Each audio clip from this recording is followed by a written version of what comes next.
ایک دفعہ عبد المطلب جو تھے وہ سو رہے تھے حتیم میں، تو ان کو خواب میں ایک شخص آیا اور عبد المطلب کو کہا کہ اغفر برا، یعنی برا کو کھودو۔ عبد المطلب جو تھے انہوں نے خواب میں ہی جواب دیا کہ وما برا، برا کہاں ہے؟ وہ شخص چلا گیا۔ دوسری رات پھر جب آپ سو رہے تھے حتیم کے اندر، تو پھر آپ کو ایک خواب آیا اور وہی شخص دوبارہ آیا اور آپ سے کہا احفر مودونا، مودونا کو کھودو۔ عبد المطلب فرماتے ہیں میں نے اس سے پوچھا وما مودونا، مودونا کہاں ہے؟ تو وہ شخص چلا گیا۔ تیسرے روز پھر اسی جگہ خواب میں آپ نے دیکھا کہ وہ شخص کہہ رہا ہے احفر طیبہ، طیبہ کو کھودو۔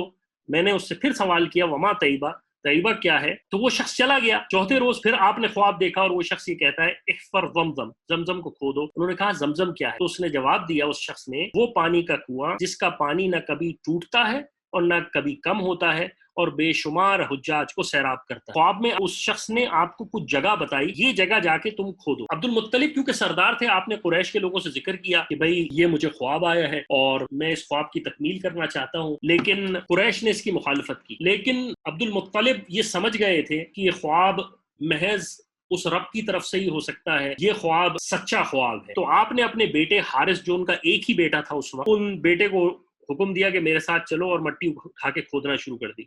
اور 3 دن تک جو ان کو جگہ خواب میں بتائی گئی تھی وہاں پر کھودنا شروع کیا، اور زمزم کی جو من تھی وہ ظاہر ہوئی، اور زور سے عبد المطلب نے اللہ اکبر کا نعرہ لگایا اور کہا کہ یہی اسماعیل علیہ الصلوۃ والسلام کا کنواں ہے۔ اس کے بعد حضرت عبد المطلب نے زمزم کے قریب تقریباً 4 حوض تیار کروائے جس سے آپ حاجیوں کو پانی پلاتے تھے، کیونکہ لازم بات ہے کہ جب آپ کی سرداریت بھی تھی، آپ اتنے سخی بھی تھے، لوگ آپ سے ویسے ہی حسد تو ہوتے ہی ہیں ایسے شخص کے، اور پھر آپ سے زمزم کا اللہ تعالیٰ نے کام لے لیا، زمزم پھوٹ پڑا، تو لوگ آپ سے ویسے بھی حسد زیادہ کرنے لگے۔ تو کچھ لوگوں نے شرارتاً کیا کرتے تھے کہ رات کو آتے تھے اور ان حوضوں کو خراب کرنا شروع کر دیا، یعنی ان پہ کوئی گندگی ڈال دی یا کچھ کر دیا۔ جب عبد المطلب پھر صبح ہوتی تھی ان حوضوں کو درست کرتے تھے، لیکن مستقل یہ چلتا رہا، تو آپ نے اللہ سے دعا مانگی، دعا بولی گئی کہ تم یہ دعا مانگو کہ اللہ میں اس زمزم سے لوگوں کو غسل کرنے کی اجازت نہیں دیتا، میں صرف پینے کی اجازت دیتا۔ یہ طیبہ، مودونہ اور برہ یہ جو ہیں وہ زمزم کے القاب ہیں اور زمزم کی خصوصیتیں ہیں۔ اس کے بعد صبح اٹھتے ہی عبد المطلب نے اعلان کر دیا کہ جس نے اب اس حوض کو خراب کرنے کی کوشش کی وہ ایسی بیماری میں پڑے گا جس کا علاج کچھ نہیں ہوگا۔ اور کچھ عرصے بعد لوگوں کے اندر یہ بات مشہور ہو گئی اور